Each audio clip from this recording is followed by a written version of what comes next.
Hello, good afternoon.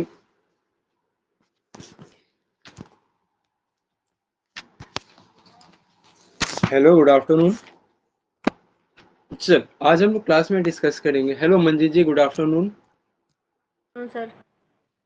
आवाज आ रही है क्लियर अच्छे से? सभी को बताओगे एक बार। जी सर। चलो, तो आज हम लोग डिस्कस करने वाले सेम अपने पॉलिटी को ही। तो जैसा कि ना हमारी जो प्रीवियस क्लास रही थी, यानी कि कल की क्लास में हमने क्या किया था, पॉलिटी को इस टाइम पर जो हमने पढ़ा था उसके अंदर हमने देखो क्या पढ़ा था आपका, तो शोषण के विरुद्ध अधिकार हमने पढ़ा था।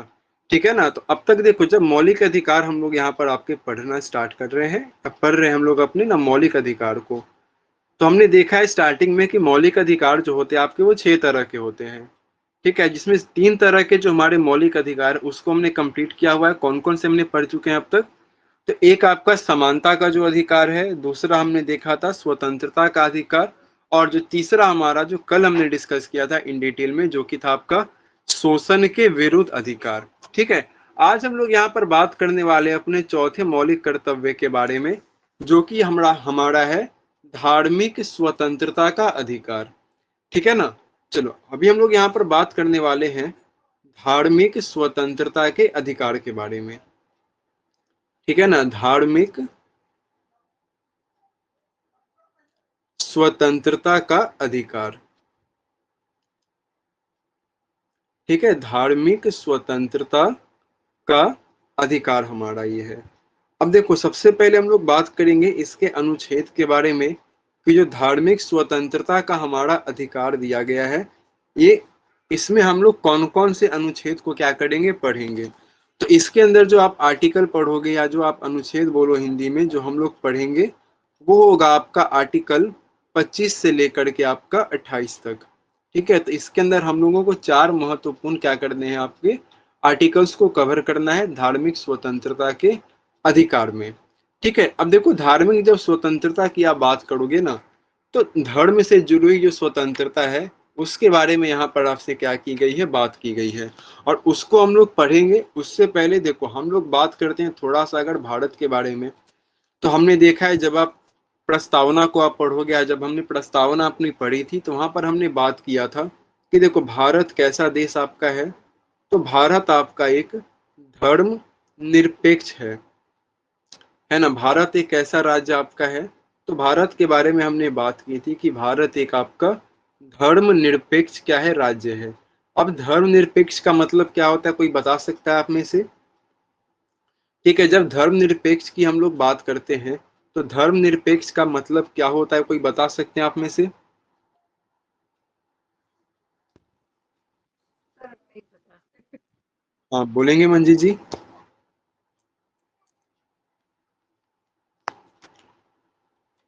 देखो, धर्मनिरपेक्ष का मतलब हमारा सिंपल क्या होता है ना, देखो जब राज्य की बात करेंगे, यहाँ से राज्य का मतलब हमारा क्या है, ये तो आपको क्लियर होगा अच्छे से ना। राज्य का मतलब यहाँ से किसको समझा जाता है, आपका ना भारत से। ठीक है, राज्य का मतलब यहाँ पर क्या हो रहा है, आपका भारत हो रहा है। तो भारत हमारा एक धर्मनिरपेक्ष क्या है, आपका राज्य है ना। Lakshmi ji, good afternoon.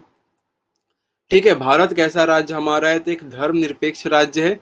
और धर्मनिरपेक्ष का कहने का मतलब है कि भारत का कोई भी क्या, जैसे भारत में आप बात करोगे, तो भारत की कोई भी क्या है, आपकी जो ऑफिशियल क्या कोई रिलीजन भारत की आपको देखने को मिलती है, तो आप बोलोगे नहीं।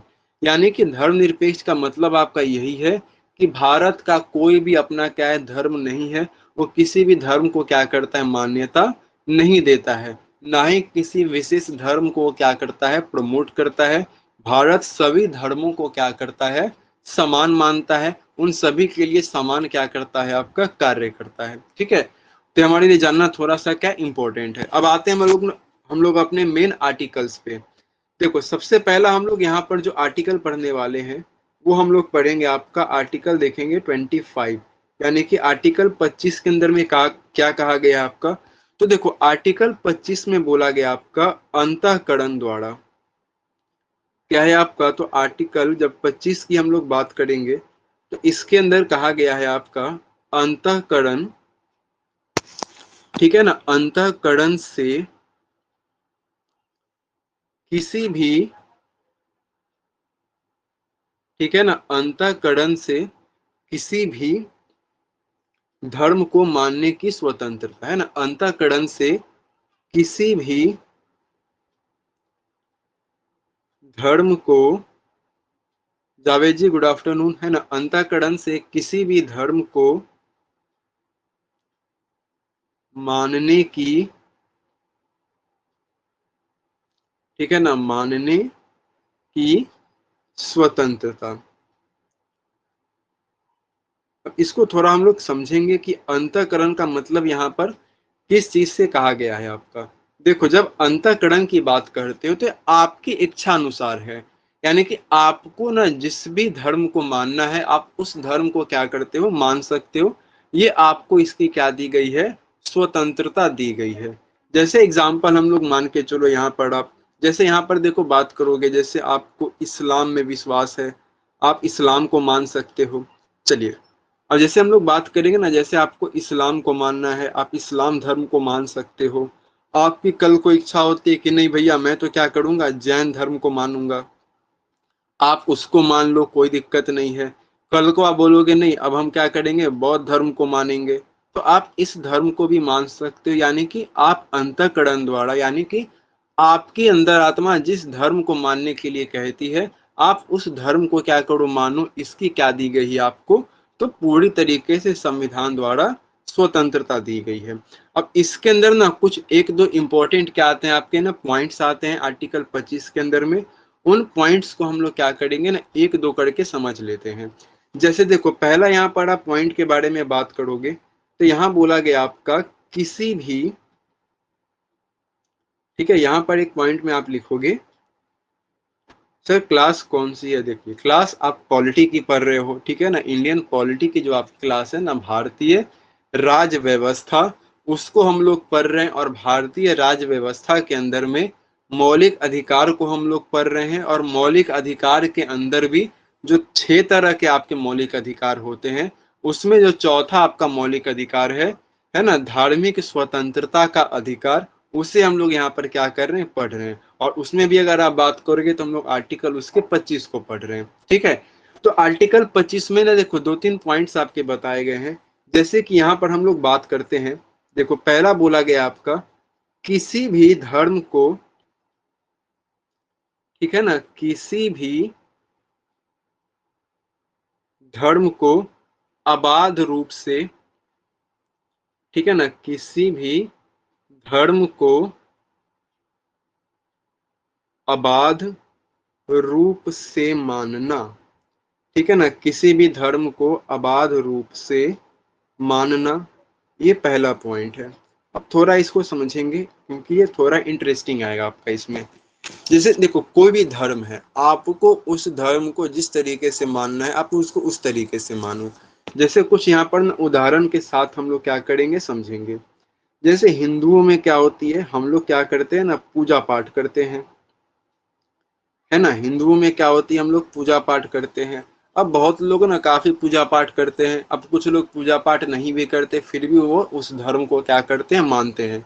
तो आप अबाध रूप से मान सकते हो, यानी कि आपको उस धर्म को जिस तरीके से मानना है आप उस धर्म को क्या कर सकते हो, उस तरीके से मान सकते हो। इस्लाम की बात करें, अगर देखो कोई व्यक्ति क्या है ना, मुस्लिम है, तो वो किस तरह से अपने पूजा पाठ या जो भी प्रार्थनाएं होती हैं, तो वो लोग क्या करते हैं, अपना नमाज पढ़ते हैं, है ना। 5 टाइम की उनकी नमाज होती है। तो अगर वो चाहें तो नमाज पढ़ने की उनको इच्छा है तो वो पढ़ सकते हैं, नहीं पढ़ने का मन है तो नहीं पढ़ेंगे। कोई कहीं पर देखो फोर्सफुली नहीं है, जबरदस्ती आपसे नहीं किया जाएगा। तो यहाँ पर वही बोला गया है, किसी भी धर्म को अबाध रूप से आपको क्या करना है, मानना है, ठीक है। अच्छा, इसमें एक और इंटरेस्टिंग पॉइंट क्या है, आप इसको लिखोगे, ठीक है, चाहे तो न भी मानो, ठीक है ना, चाहे, ठीक है ना, चाहे तो न माने। मतलब ये भी आपको स्वतंत्रता दी गई है कि आपको अगर किसी धर्म को मानना है तो आप उसको मानो, अबाध रूप से मानो, यानी कि उस धर्म को आप जिस तरीके से मानना चाहते हैं आप उसको उस तरीके से मानो। और अगर आपकी मर्जी नहीं है किसी भी धर्म को मानने की, तो आप किसी भी धर्म को मत मानो, कोई भी दिक्कत की बात वहां पर नहीं है ना। जैसे आप सिंपल बोलते हो ना, जिसको ईश्वर में क्या होती है, आस्था नहीं होती, हम लोग उसको क्या बोलते हैं, तो आपने पढ़ा होगा बचपन में, है ना, अनेक शब्दों के एक शब्द में हम लोग उसको क्या बोलते हैं ना, नास्तिक बोलते हैं, ठीक है। तो अब जैसे ना भारत की जो जनगणना की गई थी आपकी वर्ष 2011 के अंदर में, जो पिछला जनगणना हुआ था हमारा, तो कई लाख वहां पर लोग आपको ना, हाँ जावेद जी कुछ बोल रहे हो आप? देखो अब जैसे ना 2011 के अंदर क्या हुई थी ना, भारत में जो जनगणना की गई थी, तो वहां पर बहुत सारे ऐसे लोग भी थे जिन्होंने अपना कोई भी धर्म ही नहीं बताया। वो बोला कि भैया मेरी ना धर्म में आस्था नहीं है, मैं किसी भी धर्म में क्या करता हूँ, विश्वास नहीं रखता हूँ, मैं ईश्वर में ही क्या रखता हूँ, विश्वास नहीं रखता। तो ये आपकी मर्जी, आप किसी धर्म को मानना चाहते हो तो आप मानो, उसको जिस तरीके से आप मानना चाहते हो आप उसको उस तरीके से मानोगे। और अगर आपको उस धर्म किसी धर्म में विश्वास नहीं है, आपको वो धर्म को नहीं मानना है, तो आप मत भी मानो, इसमें भी क्या है, आपकी कोई जबरदस्ती यहाँ पर नहीं होगी। ठीक है। अच्छा दूसरा यहाँ पर हम लोग बात करेंगे, ठीक है ना, दूसरा यहाँ पर बात किया गया आपका, तो दूसरा देखो आप यहाँ पर बात करोगे, जैसे देखो हमने इसको पढ़ भी लिया आपका, जिसके अंदर हम लोग बात करेंगे धार्मिक आचरण की बात आपकी की गई है, जो मैंने आपको बता भी दिया है आपका। ठीक है ना, धार्मिक आचरण, जैसे पूजा पाठ की बात कर लोगे ना, नमाज वगैरह पढ़ने की बात यहाँ पर आती है, तो आपको पढ़ना है तो पढ़ो, नहीं पढ़ना है तो मत पढ़ो, कोई भी दिक्कत की बात नहीं है। मतलब ऐसे तो देखो पढ़नी चाहिए, लेकिन अगर आप नहीं करते हो, उन चीजों में नहीं विश्वास रखते हो, तो कोई आपको ना जबरदस्ती भी नहीं करेगा संवैधानिक रूप से। ठीक है। और तीसरा यहाँ पर बोला गया आपका कि किसके अंदर आपको ना धर्म के प्रचार करने की क्या दी गई है, अनुमति दी गई है ना, धर्म का प्रचार करने की यहाँ पर क्या की गई है, आपसे बात कही गई है। यानी कि आप चाहो तो आप अपने धर्म का क्या कर सकते हो, प्रचार कर सकते हो। जैसे इसमें अगर आपने एग्जाम्पल देखोगे, या उसमें अगर हम कुछ उदाहरण की बात करेंगे, जैसे नॉर्मली आप देखते होंगे ना टीवी पर, टीवी पर आपको क्या देखने को मिलता है, इसमें आप देखोगे कि टीवी पर ना धर्म की अच्छी बातें कही जाती हैं, है ना, टीवी पर धर्म की अच्छी बातें आपको क्या होती हैं, देखने को मिलती हैं।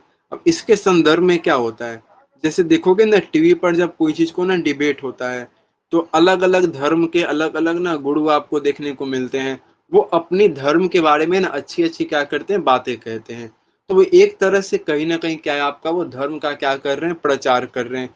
जैसे मान के चलो कि आप कहीं पर क्या करते हो ना, मंदिर बनाते हो, मान के चलो कि किसी जगह कोई एक ऐसा जगह है जहां पर ना मंदिर नहीं है, आप उस जगह पर गए और आपने क्या कर दिया, वहां पर मंदिर बनवा दिया, कि क्या आप मुझे बताओगे वो धर्म का प्रचार हो रहा है वहां पर, या धर्म का प्रचार नहीं हो रहा है?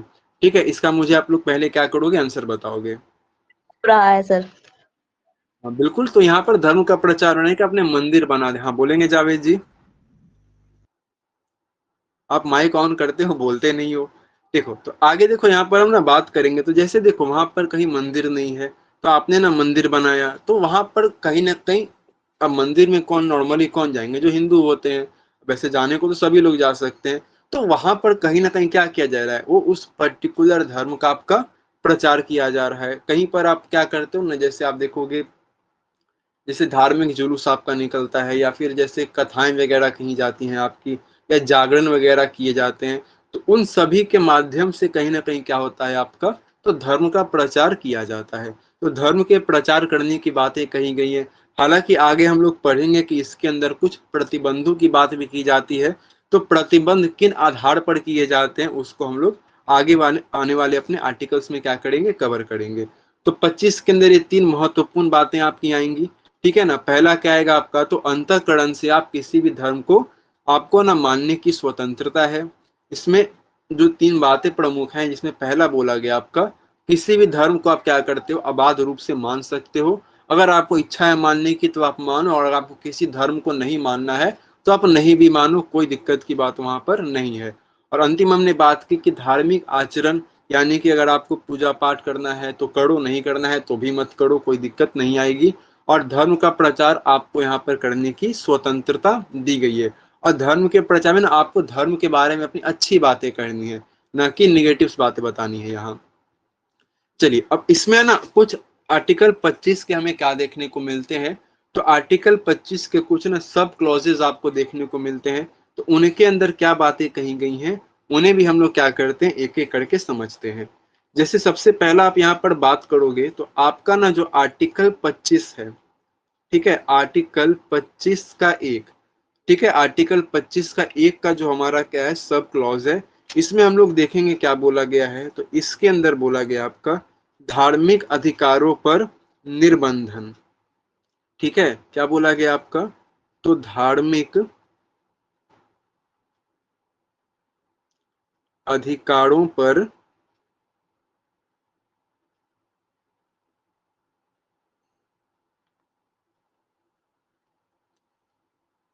ठीक है, धार्मिक अधिकारों पर निर्बंधन। ठीक है, धार्मिक अधिकारों पर क्या कहा गया आपका, निर्बंधन की बात कही गई है। अब इसका देखो क्या मतलब है, इसको हम लोग ना समझते हैं। जैसे आपके जो धार्मिक अधिकार हैं उनका निर्बंधन किया जा सकता है। ठीक है, तो यानी कि आपको आपके धार्मिक अधिकारों से वंचित किया जा सकता है।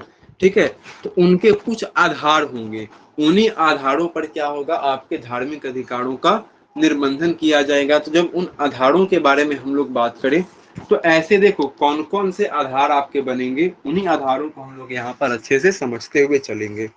देखो जैसे जो पहला आपका आधार बनेगा यहाँ पर, वो पहला आधार आप यहाँ पर समझोगे वो हो जाएगा आपका लोक व्यवस्था के आधार पर। ठीक है ना, पहला क्या हो जाएगा आपका, तो पहला हम लोग आधार की बात करेंगे और वो होगा आपका लोक व्यवस्था के आधार पर। ठीक है ना, लोक व्यवस्था के आधार पर। अब इसमें देखो एक एग्जांपल लेते हैं। जैसे आपने देखा है ना, धार्मिक जुलूस क्या होते हैं आपके निकाले जाते हैं। ठीक है, जैसे यहाँ पर आप एग्जांपल में ले सकते हो, जैसे मान लो धार्मिक जुलूस जो निकलता है ना, अलग अलग धर्मों का निकलता है, आपका हिंदुओं का भी निकलता है, मुस्लिमों का भी निकलता है। ठीक है ना, तो अलग अलग धर्म से रथ यात्रा देखोगे आपने उड़ीसा वगैरह में निकाले जाते हैं। तो मान के चलो ना कहीं पर धार्मिक जुलूस निकल रहा है, और अगर इस बात की देखो क्या है, खतरा है कि वो जो धार्मिक जुलूस निकाला जा रहा है आपका, उससे दंगे वगैरह बढ़ सकते हैं, या उससे दंगे हो सकते हैं आपके, या सांप्रदायिक हिंसा उससे होने की संभावना है।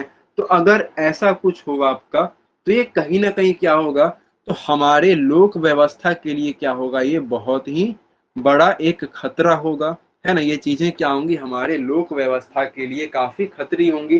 तो इस आधार पर क्या किया जाएगा, तो आपके जो धार्मिक अधिकार हैं, यानी कि देखो धार्मिक अधिकार है आपका कि आप अपने धर्म का प्रचार करने के लिए जुलूस निकाल सकते हो, लेकिन अगर लोक व्यवस्था को वहां पर खतरा पहुंच रहा है, लोगों के लिए जान की खतरी है, यानी कि अगर आप बात करो दंगे वगैरह होने की संभावना वहां पर है, उस जुलूस के कारण आपके सांप्रदायिक दंगे होने की उम्मीदें हैं, तब उस कंडीशन में आपको जुलूस ले जाने से क्या किया जा सकता है, मना किया जा सकता है। तो एक पहला आधार बनेगा आपका जो कि आपका है लोक व्यवस्था का आधार पे। दूसरा यहाँ पर हम लोग बात करेंगे, तो दूसरा आधार बनेगा आपका स्वास्थ्य के आधार पर। ठीक है, दूसरा यहाँ पर एग्जाम्पल की हम लोग बात करेंगे जो कि है आपका स्वास्थ्य के आधार पर। ठीक है ना, स्वास्थ्य के आधार पर। अब देखिए ना, स्वास्थ्य के आधार पर कैसे इसके अंदर बात है, तो जैसे यहाँ पर देखो एग्जाम्पल से ही हम लोग समझते हैं इसको भी। जैसे एग्जाम्पल यहाँ पर आप लोग दिवाली का, जैसे आपने देखा है ना, दिवाली के अंदर में क्या होता है, जब दिवाली आने वाली होती है, तो दिवाली के समय में क्या होता है, बहुत सारे टीवी पर आपको एड्स देखने को मिलते हैं, न्यूज़पेपर पर एड्स आते हैं आपके कि ना कि पटाखे क्या करो आप मत जलाओ। ठीक है, पटाखे क्यों नहीं जलाओ, क्योंकि उससे क्या होता है, प्रदूषण काफी बढ़ता है। ठीक है, अब वो क्यों किया जाता है, क्या उसके पीछे ना पॉलिटिकल रीजंस होते हैं, हम लोग उन चीजों को नहीं डिस्कस करेंगे। हम बस संवैधानिक रूप से जो बातें कही गई हैं हमारे संविधान में, हम उन चीजों को यहाँ पर सिर्फ पढ़ेंगे। जैसे दिवाली के अवसर पर ना आए दिन आप देखोगे ना, पटाखे न जलाने के लिए सुप्रीम कोर्ट क्या करती है, बताती है। हालांकि लोग मानते भी फिर भी नहीं है। तो इससे देखो सुप्रीम कोर्ट क्यों इसको मना कर रही है, क्योंकि देखो पटाखे जलाओगे तो कहीं ना कहीं जाहिर सी बात है प्रदूषण क्या होता है आपका, काफी अधिक बढ़ता है। जब प्रदूषण बढ़ेगा तो जाहिर सी बात है लोगों का स्वास्थ्य उससे क्या होगा आपका, लोगों के स्वास्थ्य पर उसका प्रभाव आपको देखने को मिलेगा। तो अब क्योंकि दिवाली हम लोग क्यों मनाते हैं, हमारा धार्मिक स्वतंत्रता है ना, हमारे धार्मिक अधिकार है त्योहार को मनाना। तो अगर स्वास्थ्य के आधार पर अगर किसी का स्वास्थ्य खराब हो रहा है आपके पर्व मनाने से, आपके सेलिब्रेशन से, तो जाहिर सी बात है इसको रोका जा सकता है, आपके अधिकार का निर्बंधन किया जा सकता है। वो एक और एग्जांपल यहाँ पर आप लोग है, तो जिसके अंदर आप बात करते हो ना डीजे का, जैसे नॉर्मली देखोगे ना डीजे, है ना, आप लोग सभी जानते ही होंगे, तो डीजे, अब डीजे में क्या हो रहा है, जैसे डीजे बज रहा है आपका, मान के चलो कि धार्मिक जुलूस ही निकल रहा है, उस जुलूस में किसी तरह का दंगा नहीं हो सकता है, ठीक है। लेकिन वो जो धार्मिक जुलूस निकल रहा है आपका ना, वो डीजे वीजे पूरा बजाते हुए क्या कर रहा है आपका, निकल रहा है। तो जब वो डीजे बजाते निकल रहा है तो एक हमारी ना लिमिटेशंस होती है, यानी कि एक निश्चित, है ना, एक निश्चित हमारी जो साउंड की जो कैपेसिटी होती है सुनने की, वो निश्चित होती है। अगर उससे अधिक आपका आवाज आए, है ना, उसे डेसिबल में जिसको हम लोग समझते हैं, ठीक है, तो वो कहीं ना कहीं हमारे स्वास्थ्य को क्या करता है, हानि पहुंचाता है। तो उस कंडीशन में आपको बोला जा सकता है कि भैया आप डीजे क्या करो ना, मत बजाओ। क्यों? क्योंकि इससे लोगों का स्वास्थ्य क्या होगा, प्रभावित होगा। तो एक आपका दो कंडीशन बनेगा। तीसरा कंडीशन यहाँ पर आपका बन सकता है सदाचार, यानी कि नैतिकता के आधार पर भी हो सकता है ये, ठीक है ना, किसके आधार पर, तो आप यहाँ पर बात करोगे कि सर इसको क्या किया जा सकता है, नैतिकता के आधार पर भी, है ना, नैतिकता के आधार पर भी आपके धार्मिक स्वतंत्रता पर क्या किया जा सकता है, निर्बंधन किया जा सकता है। ठीक है, क्लियर होंगे सबको यहाँ तक, एक बार बताते चलोगे, है ना, यहाँ तक में सभी को क्लियर है, बताएंगे एक बार, जावेद जी बताइएगा क्लियर है आपको।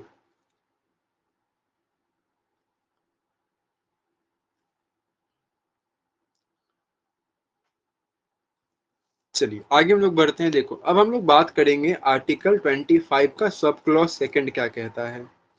देखो आर्टिकल जब 25 को हम लोग पढ़ते हैं तो आर्टिकल 25 में ही हमने पहला क्या देखा, आर्टिकल 25 का सब क्लॉज 1 हमने पढ़ा।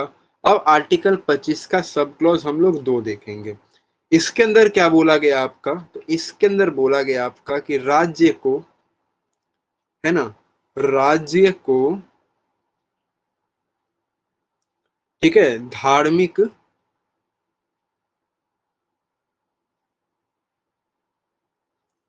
ठीक है ना, राज्य को धार्मिक नियमन,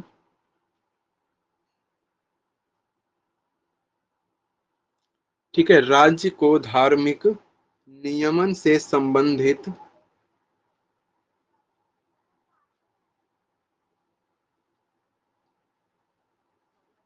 ठीक है, राज्य को धार्मिक नियमन से संबंधित नियम बनाने का, है ना, धार्मिक संबंधन से संबंधित नियम बनाने की, ठीक है ना, नियम बनाने की शक्ति दी गई है, ठीक है ना, नियम बनाने की शक्ति दी गई है। अब इसको थोड़ा समझना ध्यान से आप एक बार। देखो जैसे यहाँ पर बोला गया ना कि जो भी राज्य है, तो राज्य को इस बात की शक्ति दी गई है कि वो धार्मिक नियमन में क्या, यानी कि धार्मिक नियमन से संबंधित क्या नियम होंगे किस धर्म के लिए, ये राज्य को शक्ति दी गई है कि राज्य उस नियम को क्या कर सकती है, बना सकती है। जैसे ना एग्जाम्पल आप देखोगे, जैसे अगर आप सिख में देखोगे, जैसे अगर आप सिख समुदाय में देखोगे, सिख धर्म में देखोगे, तो वो लोग क्या लेकर के चलते हैं, कृपान, है ना, कृपान होता है उनके पास में, आपने देखा होगा, है ना, कितने लोगों ने देखा है, आप में से बताओगे एक बार। देखो सिख लोग क्या, हाँ, तो सिख लोग ना कृपान लेके चलते हैं। अब क्या कोई अन्य धर्म का लोग ऐसा लेके चलेगा, तो आप बोलोगे सर नहीं लेके चलेगा, क्योंकि उनके लिए ना धार्मिक नियमन जो राज्य है उनके लिए इस तरह का नियम बनाया गया है आपका। तो जैसे सिख लोग कृपान लेकर के चलते हैं, ठीक है, तो ये नियम बनाया गया आपका, तो जब वो कृपान धारण करते हैं, तो नियम बनाया गया आपका राज्य के द्वारा, किया वो कृपान धारण कर सकते हैं। क्यों? क्योंकि जो गुरु गोविंद सिंह थे उन्होंने क्या किया था, जब उनके जो क्या थे ना गुरु थे आपके सिखों के, उन्होंने इस तरह की नियम बनाई थी आपकी, ठीक है। हालांकि इसमें एक कंडीशन रखा गया, इसमें एक शर्त दी गई है राज्य के द्वारा कि सिख लोग क्या कर सकते हैं, कृपान धारण कर सकते हैं, लेकिन कंडीशन क्या है कि वो जो कृपान होगा ना, वो कितना होना चाहिए आपका, तो वो जो कृपान धारण करेंगे वो आपका 9 इंच से अधिक नहीं होना चाहिए।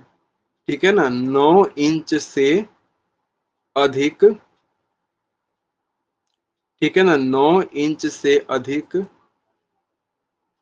नहीं होना चाहिए। ठीक है, तो एक कंडीशन अप्लाई है कि आप देखो कृपान धारण तो कर सकते हो, लेकिन वो जो कृपान है वो 9 इंच से अधिक नहीं होना चाहिए आपका।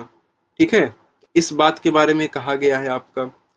दूसरा एक एग्जाम्पल आप जैसे लोगे, तो जैसे देखो दूसरा एग्जाम्पल लेंगे तो हिंदुओं में देखोगे, हिंदुओं की जब बात करेंगे यहाँ पर, तो जैसे हिंदुओं में देखो, पहले तो हम लोग बात करेंगे ना कि हिंदुओं के अंदर में किसको शामिल किया गया है। जैसे मंदिरों की आप बात करोगे तो मंदिरों में कौन जाते हैं, तो देखो जाने को तो सभी जा सकते हैं, लेकिन नॉर्मली देखा क्या जाता है कि मंदिर के अंदर में कौन जाते हैं, हमारे हिंदू लोग जाते हैं। तो हिंदुओं में किन को शामिल किया गया है, तो यहाँ से एक बड़ा इंटरेस्टिंग पॉइंट है जो कि आप शायद से पहली बार जानोगे, या हो सकता है आपको पहले इस बारे में पता भी हो। तो हिंदुओं की जब बात करते हैं ना, तो हिंदुओं के अंदर में सिख को शामिल किया गया है। समझना ध्यान से, हिंदुओं में किसको शामिल किया गया है आपका, तो सिख लोगों को शामिल किया गया है।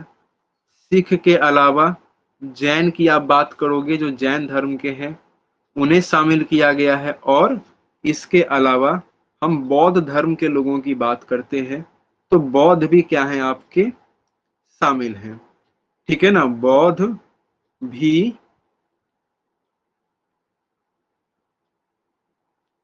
शामिल हैं। ठीक है, तो एक इंटरेस्टिंग पॉइंट होगा आपका। अब यहाँ से पॉइंट आएगा, है ना, आई थिंक आप सबने ना नोटिस भी किया होगा कि सर इसके अंदर एक धर्म को शामिल नहीं किया गया है, और वो धर्म हमारा है मुस्लिमों का, यानी कि इस्लाम धर्म को यहाँ पर शामिल नहीं किया गया है। तो वो क्यों नहीं किया गया, उसके पीछे का भी देखो कुछ रीजन है।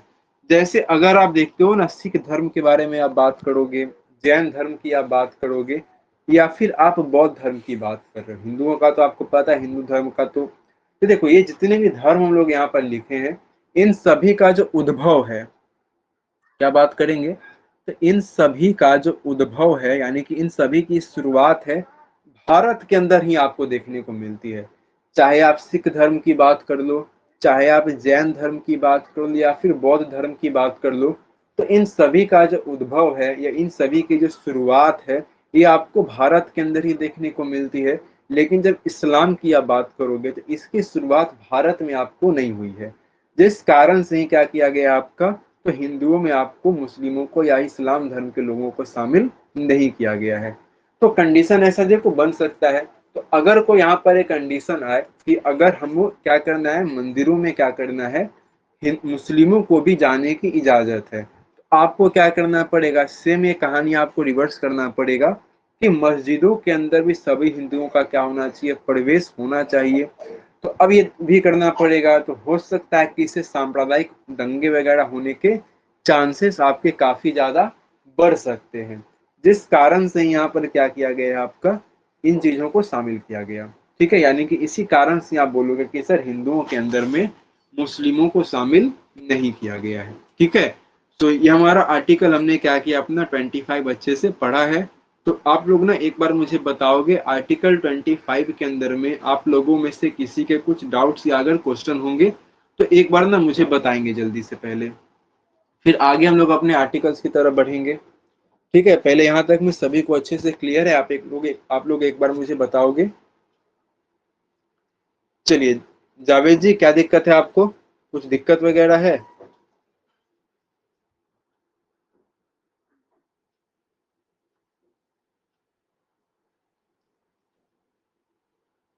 चलिए नहीं दिक्कत है, चलिए ठीक है, चलो अब आगे हम लोग बढ़ते हैं नेक्स्ट। अब देखो नेक्स्ट हम लोग यहाँ पर आर्टिकल पढ़ेंगे, और देखो नेक्स्ट हमारा ना आर्टिकल होगा यहाँ पर आपका जो है आर्टिकल 26।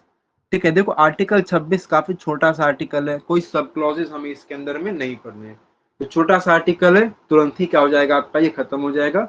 बस ध्यान से आपको क्या करना है, समझना है। देखो इसके अंदर बोला गया आपका धार्मिक कार्यों का प्रबंधन की स्वतंत्रता, है ना, इसके अंदर में क्या बोला गया आपका, तो धार्मिक कार्यों के, ठीक है, इसके अंदर हम लोग बात कर रहे हैं धार्मिक कार्यों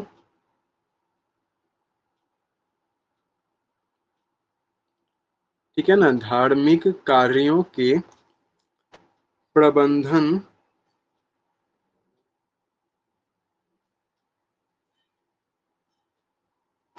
ठीक है, धार्मिक कार्यों के प्रबंधन की स्वतंत्रता।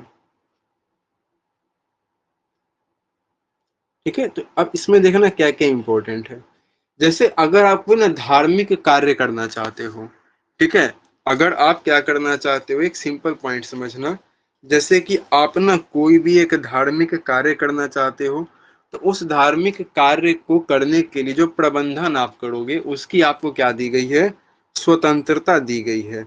जैसे मान के चलो कि अगर आप ना क्या करना चाहते हो, कोई धर्मार्थ संस्थाओं की स्थापना करना चाहते हो, एग्जाम्पल यहाँ पर लिखोगे। जैसे मान के चलो आप किसी धर्मार्थ संस्थाओं की स्थापना इसके अंदर में शामिल हो जाएगी, ठीक है ना, धर्मार्थ संस्थाओं की स्थापना इसके अंदर में शामिल है आपकी। यानी कि देखो, कोई भी धर्म से जुड़ा कोई संस्था अगर आप बनाना चाहते हो तो आप उसको क्या कर सकते हो सर, बना सकते हो, ठीक है ना, आप उसकी स्थापना कर सकते हो। इसके अलावा धार्मिक प्रबंधन के कार्य के लिए आप क्या कर सकते हो, चल और अचल संपत्ति, है ना, किसकी बात की गई है, चल और अचल संपत्ति, ठीक है ना, बात करेंगे यहाँ पर चल और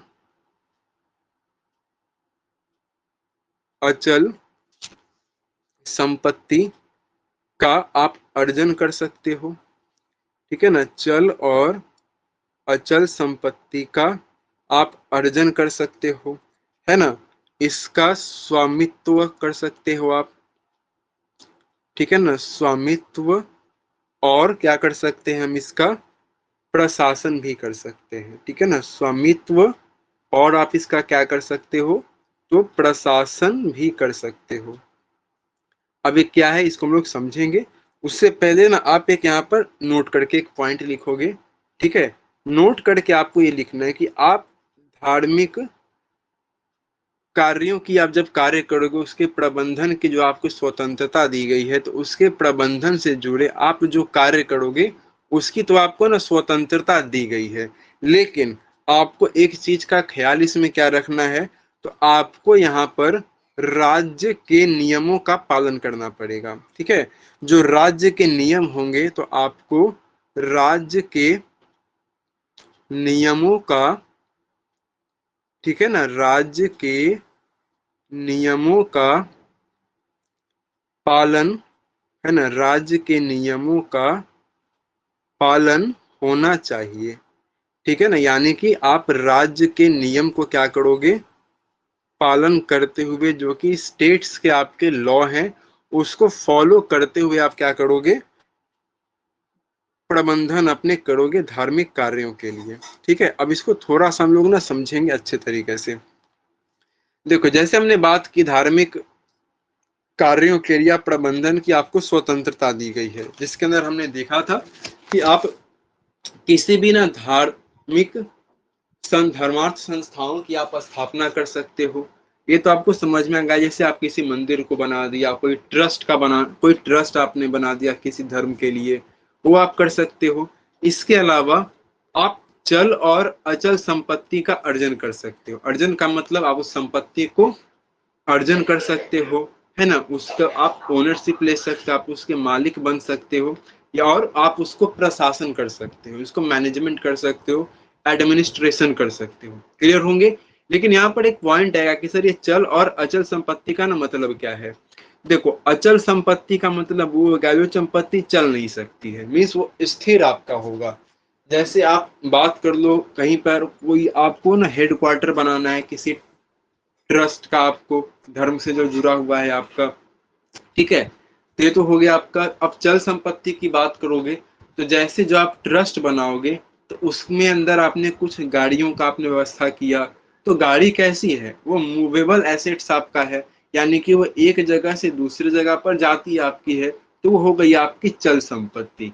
यानी कि चल और अचल संपत्ति का आप अर्जन भी कर सकते हो, स्वामित्व आप उसका ओनरशिप भी ले सकते हो, और साथ ही साथ आप उसका प्रशासन भी कर सकते हो। बस आपको ध्यान किस बात का रखना है कि आप ये जो भी चीजें करोगे उसके तहत जो राज्य के नियम होंगे वो राज्य के नियम का पालन आपका होना चाहिए। बाकी पूरी आपको क्या दी गई है, इसके लिए स्वतंत्रता दी गई है। क्लियर होंगे यहां तक में सबको?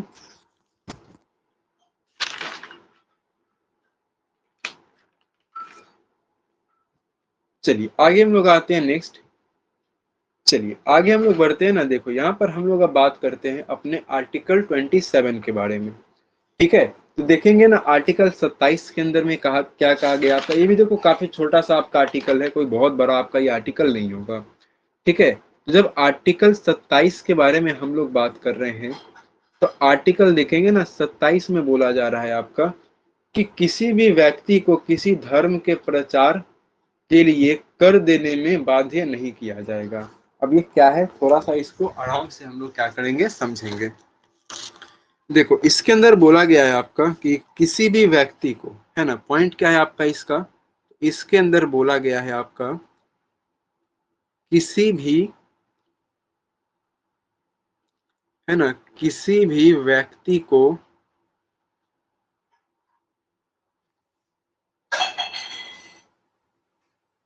ठीक है, किसी भी व्यक्ति को किसी धर्म के प्रचार के लिए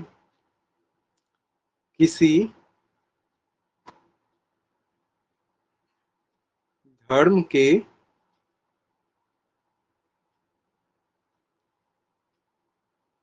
प्रचार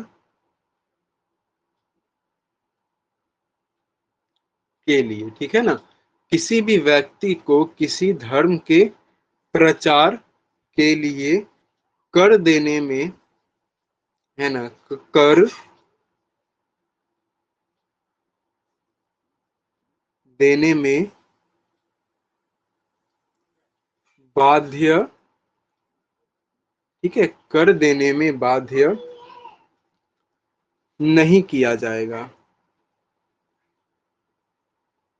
ठीक है ना, कर देने में बाध्य नहीं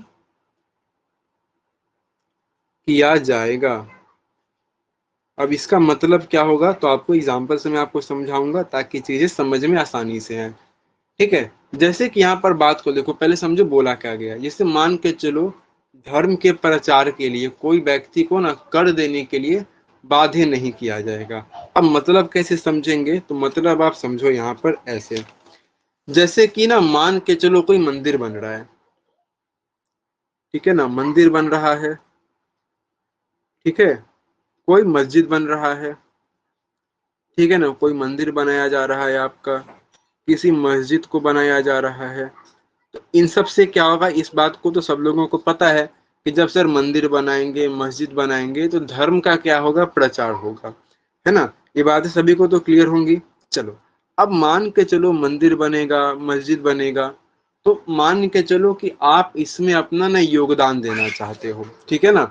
आप इसके अंदर में क्या करते हो ना, सजीवन जी गुड आफ्टरनून, आप लेट हो गए थोड़े से फिर से। चलिए अब देखो यहाँ पर जब ना हम लोग बात करेंगे कि जब मंदिर बनाने की ना बात कही जा रही है, मस्जिद बनाने की बात की जा रही है, ये देखो सभी को जाहिर सी बात है पता है यहाँ पर कि इससे हमारे धर्म का क्या होगा, प्रचार होगा। चलो हमारे नहीं तो किसी ना किसी के धर्म का तो प्रचार होगा, अगर हम लोग अलग धर्म के होंगे। तो यहाँ से देखो धर्म का प्रचार हो रहा है। अब मान के चलो कि आपने क्या किया, तो आपने अपना योगदान देने के लिए कि धर्म का जो प्रचार हो रहा है ना सर, इसमें हम भी अपनी तरफ से क्या करना चाहते हैं, योगदान देना चाहते हैं। तो आपने क्या किया, तो आपने बोला चलो मेरे पास अधिक पैसा तो है नहीं, कोई बात नहीं, हम 100 रुपया क्या करते हैं, दान देते हैं। यानी कि जो मंदिर बनाने में जो खर्चा आएगा, जाहिर सी बात है बिना पैसे के तो मंदिर बनेगा नहीं आपका। उस मंदिर को बनाने में चलो 100 रुपया हम अपनी तरफ से क्या करेंगे, योगदान देंगे। ठीक है, तो आपने अपना क्या किया भैया, योगदान दे दिया। अब ऐसा बिल्कुल नहीं होगा कि कल सरकार आएगी देखेगी अरे आप 100 रुपया योगदान दे रहे हो, रुको हम इस पे क्या करते हैं ना 5% कर लगा देते हैं। यानी कि टैक्स, तो ऐसा बिल्कुल नहीं होगा। ठीक है, तो यहीं पर बोला गया आपका कि अगर धर्म के प्रचार के लिए कर देने में आपको क्या किया जाएगा, बाध्य नहीं किया जाएगा। ठीक है, यानी कि अगर आप धर्म के प्रचार के लिए कहीं पर कुछ पैसा देते हो तो उसके लिए आपको सरकार कर नहीं लगाएगी, या उसके लिए आपको कर देने की जरूरत नहीं है। ठीक है, अच्छा इसमें एक और पॉइंट समझना, जैसे कि मान के चलो हम में से अधिकतर लोग क्या करते हैं ना, कर का भुगतान करते हैं। मान के चलो जैसे बहुत सारे लोग कर भरते हैं आपने, है ना, मान के चलो किसी ने क्या किया है, 100 करोड़ का टैक्स भरा है, बहुत लोग भरते भी है ना। तो क्या कर आप भरोगे, जो सरकार के पास पैसा गया, तो क्या आप सरकार को बोलोगे कि मेरा जो पैसा है ना, तो मेरे गांव में सड़क नहीं है भाई, तो आप इस पैसे का सड़क बनाओ, आप ऐसा बोलोगे? क्या आप सरकार को बोलोगे कि इस पैसे से आप क्या करो, मैंने आपको जो टैक्स दिया है इस पैसे से आप क्या कर लो, मेरे गांव में सड़क बनवा दो। या बच्चों के लिए स्कूल नहीं है तो आप बच्चों के लिए क्या कर दो, स्कूल बना दो। क्या आप सरकार इसके लिए बाध्य है आपके लिए ऐसा करने के लिए या नहीं? तो आप बोलोगे सर बिल्कुल सरकार ऐसा करने के लिए बाध्य नहीं है। वो जो कर का पैसा है वो सरकार अन्य किसी भी कार्य में कर सकती है, वो डिपेंड किस पे करता है, वो सरकार के ऊपर है। सरकार जिस भी जगह चाहे उन पैसे का इस्तेमाल कर सकती है। सरकार इसके लिए आपके प्रति क्या बाध्य नहीं है कि आप कर दे रहे हो तो सरकार आपके हिसाब से क्या करेगी, कार्य करेगी। ठीक है, अच्छा यहाँ पर एक चीज आता है आपका ना, शुल्क का। ठीक है, देखो कर तो आप नहीं दोगे, हाँ शुल्क आपसे क्या होता है, लिया जा सकता है ना। आपसे क्या लिया जा सकता है, तो शुल्क आपसे ली जा सकती है ना। जब शुल्क की बात करोगे, जो फी की हम लोग बात करते हैं, तो शुल्क ली जा सकती है ना। यानी कि जब शुल्क की आप बात करोगे तो शुल्क आपसे क्या हो सकती है, ली जा सकती है। लेकिन इसमें एक कंडीशन है, शुल्क आपसे ली जाएगी ना, तो ऐसा नहीं कि इसके लिए आपको कोई सेवा नहीं ऑफर किया जाएगा। जब आपसे शुल्क लिया जाएगा तो बदले में आपको क्या किया जाएगा, सेवाएं दी जाएंगी। ठीक है ना, सेवाएं दी जाएंगी। जैसे कुछ उदाहरण एग्जांपल समझो, जैसे बहुत ऐसे स्थल हैं, धार्मिक स्थल है ना, जहाँ पे यार अगर आप जाते हो तो जैसे मान के चलो आप किसी मंदिर के अंदर में गए, तो वहां पर पार्किंग की क्या व्यवस्था है।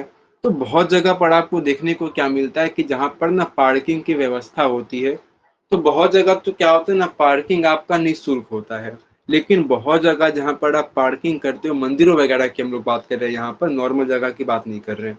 तो मंदिरों के अंदर क्या होता है, आपसे कुछ शुल्क लिया जाता है। तो आप बोलोगे सर गाड़ी लगाते हैं तो हमसे वहां पर शुल्क लिया जा सकता है, लिया जाता है, तो क्या वहां पर आपको सेवाएं दी जाती हैं, तो बोलेंगे हाँ बिल्कुल। यानी कि गाड़ी लगाने के लिए क्या होता है, आपसे जो शुल्क लिया जाता है ना। राकेश सागर जी गुड आफ्टरनून। तो आपसे वहां पर देखो जो शुल्क लिया जाता ना है, तो बदले में आपको गाड़ी लगाए, आप वहां पर अपनी गाड़ी लगा सकते हो। प्लस आपकी गाड़ी की जो सुरक्षा होती है वो पूरी तरीके से किसके ऊपर होती है अब, तो मंदिरों के ऊपर होती है। ठीक है, यानी कि मंदिर में जो प्रशासन का कार्य कर रहे होते हैं, अब आपकी गाड़ी की सुरक्षा क्या होती है, पूरी तरीके से उनकी होती है। तो अगर आपसे शुल्क लिया जाएगा तो शुल्क के बदले में आपसे को सेवाएं दी जाएंगी। ठीक है, क्लियर हो गया यहाँ तक, बताओगे एक बार। फिर आगे हम लोग अपने अंतिम आर्टिकल को पढ़ेंगे जो कि हमारा आर्टिकल 28 है। क्लियर है यहाँ तक में, बताओगे एक बार सभी।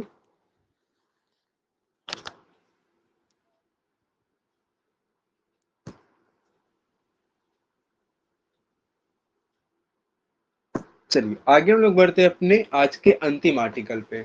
देखो अंतिम आर्टिकल हमारा आर्टिकल है हमारा 28। ठीक है, आर्टिकल हमारा हो जाएगा ये 28। और 28 आर्टिकल में भी आपको क्या देखने को मिलेंगे, 3 तरह के सब क्लॉज आपको देखने को मिलेंगे। और उन्हीं सब क्लॉज को हम लोग क्या करेंगे, एक एक करके अच्छे से समझते हुए चलेंगे। ठीक है, देखो सबसे पहला यहाँ पर बोला गया आपका आर्टिकल 28 का जो सब क्लॉज क्या है आपका, 1 है। ठीक है ना, आर्टिकल 28 के अंदर जो सब क्लॉज 1 आपका है, इसमें देखो बोला जा रहा है आपका कि पूर्णतः राज्य की वित्त पोषित संस्थाओं, ध्यान से समझना इसको। देखो यहां पर बोला जा रहा है आपका पूर्णतः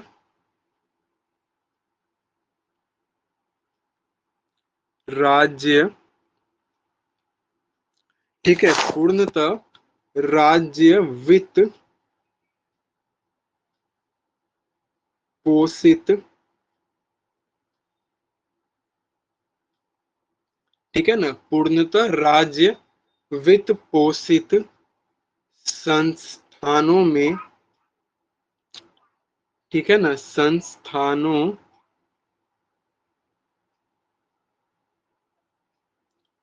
ठीक है, संस्थानों में धार्मिक शिक्षा, ठीक है, धार्मिक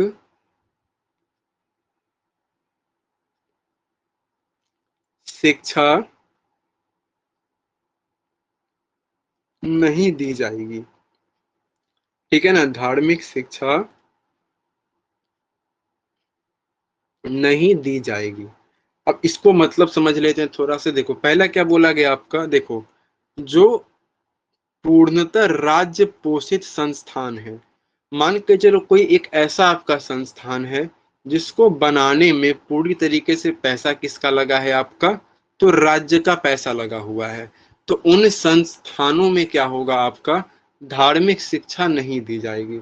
जैसे अगर यहाँ पर हम बात करें एक एग्जाम्पल का, जैसे देखो आप यहाँ पर बात करोगे सरकारी स्कूल के बारे में, समझना ध्यान से। तो जो सरकारी स्कूल होते हैं, तो पहले तो आप मुझे आंसर बताओगे यस और नो में, मैं आपसे क्वेश्चन पूछूंगा और आपका आंसर यस और नो में आना चाहिए, ठीक है ना। देखो आपसे क्वेश्चन मेरा ये है कि जब सरकारी स्कूल की हम लोग बात कर रहे हैं, तो क्या ये पूर्णतः राज्य वित्त पोषित संस्थान है या नहीं है, बताएंगे आप सभी। नहीं है। और भी कोई बताएंगे इसका आंसर। लक्ष्मी जी ने तो बोल दिया कि नहीं है, और भी कोई बताएंगे इसका आंसर।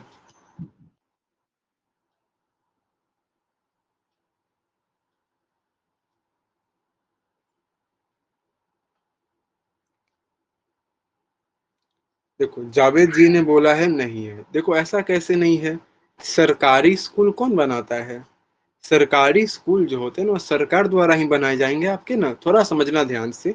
मैंने यहाँ पर क्या बात की है, राज्य वित्त पोषित संस्था है, मतलब जिसको बनाने में ना ठीक है, पूरी तरीके धार्मिक से, शिक्षा नहीं दी जाएगी, ये सही है। गलत नहीं है, सही है।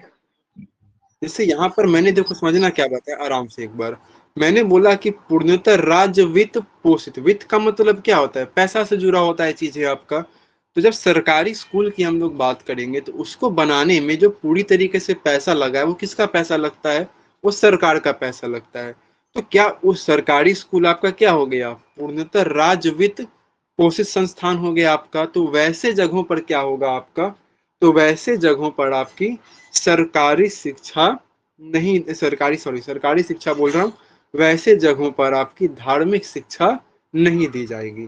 क्लियर होंगे अब आप लोग। अच्छा इसमें से ना मुझे एक एग्जांपल मैं आपसे पूछूंगा, इसका आंसर आप मुझे बताना। जैसे गीता आपने पढ़ा होगा, गीता आपने सुना होगा, है ना, है ना, सुना होगा आपने गीता के बारे में, जो हमारी पुस्तक है। जी सर। जी तो आप बताओगे क्या सरकारी स्कूल के अंदर में गीता को पढ़ाया जा सकता है या नहीं पढ़ाया जा सकता है, थोड़ा सोच के नहीं जवाब पढ़ाया, देना।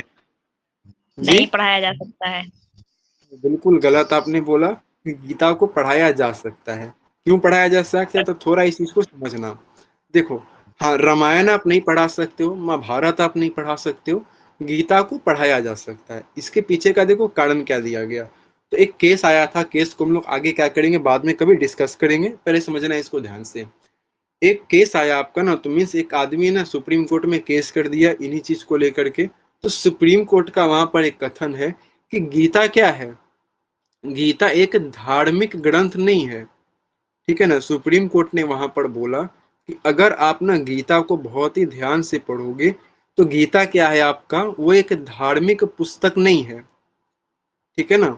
क्या है, गीता आपकी कोई धार्मिक पुस्तक नहीं है, वो गीता क्या है आपकी एक दार्शनिक पुस्तक है, ठीक है ना। कैसी पुस्तक है, तो गीता के बारे में कहा गया कि वो एक आपकी दार्शनिक पुस्तक है। फिलॉसफी आपने सुना है, एक सब्जेक्ट होता है आपका, जब आप ह्यूमैनिटीज क्या करते हो, लेते हो, तो उसी के बारे में बोला गया है। वो ना एक दार्शनिक पुस्तक है, फिलॉसफी की किताब है। तो गीता सबको क्या करनी चाहिए, तो गीता की जो किताब है, जो पुस्तक है, वो सभी को पढ़नी चाहिए।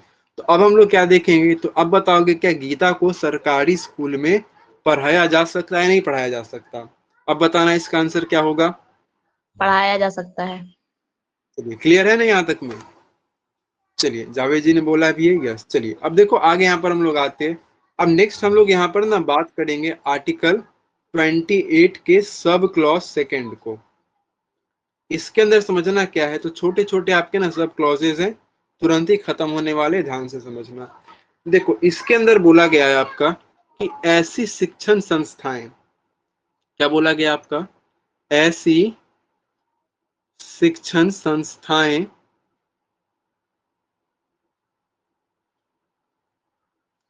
ठीक है ना, ऐसी शिक्षण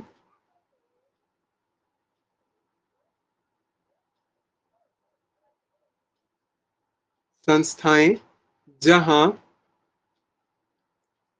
ठीक है, ऐसी शिक्षण संस्थाएं जहां धार्मिक शिक्षा अनिवार्य है, जहां पर क्या है आपका, धार्मिक शिक्षा, ठीक है ना, जहां धार्मिक शिक्षा अनिवार्य है, ठीक है, जहां पर क्या है आपका, धार्मिक शिक्षा अनिवार्य है, या उसको, उस शिक्षण संस्थाओं को आपका, तो धार्मिक शिक्षा के उद्देश्य के लिए ही क्या किया गया, आपका बनाया गया है। तो वहां पर आप क्या बोलोगे, तो वहां पर हम लोग बोलेंगे कि सर वहां पर जो है धार्मिक शिक्षा अनिवार्य है, वहां पर क्या हो सकती है, धार्मिक शिक्षा दी जा सकती है ना। वहां पर क्या होगी आपकी, धार्मिक शिक्षा, ठीक है, उन जगहों पर धार्मिक शिक्षा दी जा सकती है ना, धार्मिक शिक्षा दी जा सकती है। देखो जैसे मान के चलो कि एक ऐसा शिक्षण संस्थान है, उसको बनाने का देखो उद्देश्य यही था कि वहां पर हम लोग क्या करेंगे, तो धार्मिक शिक्षा देंगे। जहां पर धार्मिक शिक्षा आपका अनिवार्य है, उन जगहों पर आपकी धार्मिक शिक्षा दी जा सकती है। जैसे अगर एग्जाम्पल देखोगे ना मदरसों का, तो मदरसा के अंदर में क्या होता है, तो धार्मिक शिक्षा क्या होती है, वहां पर दी जाती है ना।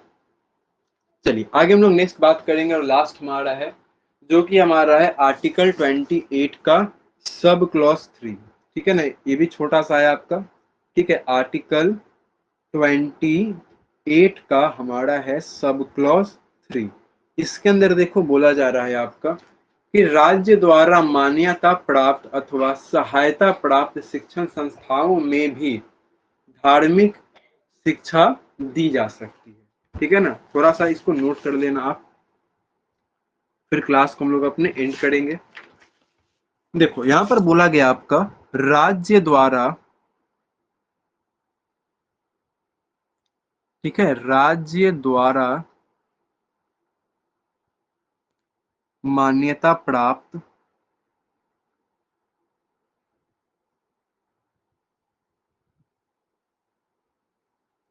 ठीक है ना, राज्य द्वारा मान्यता प्राप्त अथवा, ठीक है, राज्य द्वारा मान्यता प्राप्त अथवा सहायता प्राप्त, ठीक है, अथवा सहायता प्राप्त शिक्षण, ठीक है, शिक्षण संस्थाओं में भी, ठीक है ना, शिक्षण संस्थाओं में भी धार्मिक शिक्षा, ठीक है, धार्मिक शिक्षा दी जा सकती है, ठीक है। अब इसको थोड़ा मैं समझा देता हूं आपको बस, ठीक है। देखो इसके अंदर बोला गया है कि ना ऐसे कोई शिक्षण संस्थान होंगे जो राज्य द्वारा ना मान्यता प्राप्त है। जैसे बहुत सारे स्कूल आप देखोगे ना, जैसे प्राइवेट स्कूल तो होते हैं वो, लेकिन उनका एफिलिएशन होता है, यानी कि वो स्कूल सरकार द्वारा मान्यता प्राप्त होते हैं। या फिर आप ऐसे शिक्षण संस्थान की बात करो जिनको बनाने में सरकार ने क्या किया है, या राज्य की बात करेंगे तो राज्य ने कहीं ना कहीं सहायता प्रदान की है। तो उन शिक्षण संस्थानों में भी क्या किया जा सकता है, आपका धार्मिक शिक्षा दी जा सकती है। जैसे एग्जाम्पल हम लोग बात करेंगे ना, जैसे मान के चलो एक बहुत बड़ा स्कूल है सीबीएसई का, आप सबने नाम सुना होगा, है ना, हर जगह स्कूल आपको देखने को मिल जाता है। जैसे डीपीएस स्कूल है ना, दिल्ली पब्लिक स्कूल जो डीपीएस है, सबने इसका नाम सुना हुआ होगा, ठीक है। तो अब ये स्कूल कैसा है आपका, तो ये स्कूल राज्य द्वारा मान्यता प्राप्त है। तो कल को अगर ये स्कूल चाहे तो ये अपने स्कूल के अंदर में रामायण पढ़ा सकता है ना। कल को अगर ये चाहे तो अपने स्कूल में महाभारत का पाठ्य करा सकता है आपका, या नहीं करा सकता, पहले आप इसका आंसर दोगे। करा सकता है सर। ट्रैकिंग करा सकता है, क्योंकि ये जो स्कूल है या ये जो शिक्षण शिक्षण संस्थान आपका है, ये राज्य द्वारा क्या है, इसको मान्यता प्राप्त है, ठीक है। तो ऐसे कोई भी शिक्षण संस्थान की बात आप कर लो जो कि राज्य द्वारा मान्यता प्राप्त है, या फिर जिनको बनाने में कहीं ना कहीं राज्य ने क्या की है, सहायता प्रदान की है, तो उन जगहों पर धार्मिक शिक्षा दी जा सकती है। यहाँ पर कंडीशन अप्लाई है, ऐसा नहीं कि कंपलसरी है कि उनको देना ही पड़ेगा, ये उनकी मर्जी पर है। अगर वो धार्मिक शिक्षा देना चाहते हैं बच्चों को तो दे सकते हैं, नहीं देना चाहते हैं तो नहीं दे सकते हैं। कोई बाध्यकारी ये चीजें क्या है आपकी नहीं है। क्लियर होंगे सभी को। तो इसके साथ ही हमारा धार्मिक स्वतंत्रता का जो अधिकार है वो हमारा क्या हो चुका है, कंप्लीट हो चुका है। तो फाइनली हम लोग क्या कर चुके हैं, अपने मौलिक अधिकार को ऑलमोस्ट हम लोग ना अंतिम चरण पे आ चुके हैं अपने, जब जहां तक हमने आर्टिकल 12 से लेकर के हमने आर्टिकल 28 तक पढ़ लिया है। मात्र दो हमारे क्या मौलिक अधिकार बचे हुए हैं, ठीक है। उन दो मौलिक अधिकारों को भी हम लोग क्या करेंगे, अपने आने वाले क्लासेस में काफी अच्छे से डिटेल में हम लोग क्या कर लेंगे, कवर करेंगे, ठीक है। तो यहाँ तक सभी को क्लियर है। एक बार मुझे क्या करोगे, आप लोग बताओगे, या किसी को कुछ डाउट है, कुछ क्वेश्चन है, जावेद जी बताएंगे एक बार आप। चलिए जावेद जी को कोई डाउट नहीं है, क्लियर है। हाँ एक चीज आप लोग ना ध्यान से समझोगे, देखो हो सके अगर आप लोग ना तो क्लास के अंदर ना टाइम से जुड़ा करो, ठीक है ना, ताकि चीजें ना आपको काफी बेहतर समझ में आएंगी, ठीक है। और बहुत सारे देखो क्लास में ऐसे भी लोग आते हैं ना जो कि काफी लंबे समय के बाद क्लासेस को ज्वाइन करते हैं, तो जाहिर सी बात है ना उनको समझने में थोड़ी बहुत क्या होगी, दिक्कत होगी। तो हो सके तो रेगुलर क्लास में आप लोग एक्टिव रहो और क्लास में टाइम से जुड़ा करो, ठीक है। और बाकी क्लास आपको कैसी लगी आप जरूर से क्या करोगे, बताओगे, ठीक है। तो क्लास को हम लोग आज यहीं पर अपने एंड करते हैं। बाकी के जो हमारे अधिकार हैं, मौलिक अधिकार, उन सभी को हम लोग क्या करेंगे, अपने अगले क्लास में बहुत ही अच्छे से डिटेल में कवर करेंगे। तब तक के लिए thank you and take care.